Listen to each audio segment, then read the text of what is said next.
In today's video, I'm going to teach you how to create a workflow on Slack in just 5 minutes.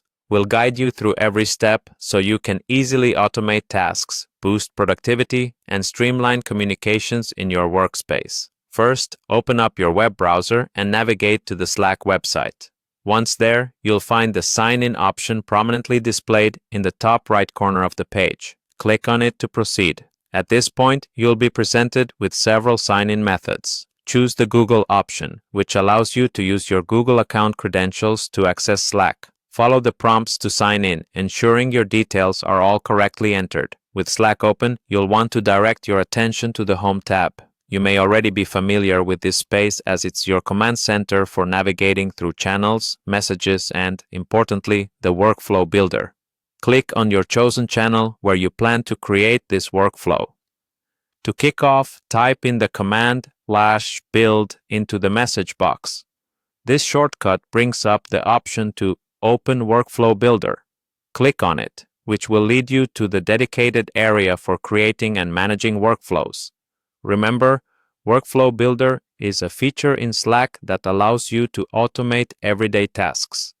Within the Workflow Builder, look for the button labeled New Workflow. Click this and then select Build Workflow to start piecing together your automation process. You'll now need to decide on an event that triggers your workflow. This could be a new message in a channel or even a reaction that's added to a message. Choose whichever event that best suits the needs of your team.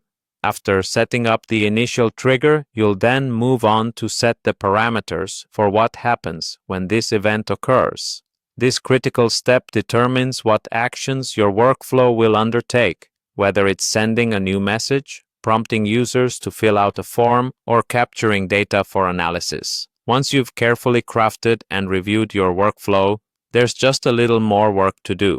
Direct your attention to the Finish Up button on the top right corner of your screen. This will bring things to a close on the creation side. Finally, it's time to give your workflow a distinctive name and publish it. This makes it active and fully integrates it into your Slack workspace, ready to get to work. And that's it. You've successfully created a Slack workflow. With just a little bit of practice, you can tailor workflows to serve all sorts of functions within your team, saving valuable time and improving collaboration.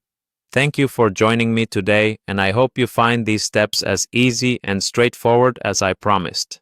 If you run into any questions or need further clarification, feel free to reach out, and don't forget to subscribe for more tips and tricks on maximizing your productivity tools.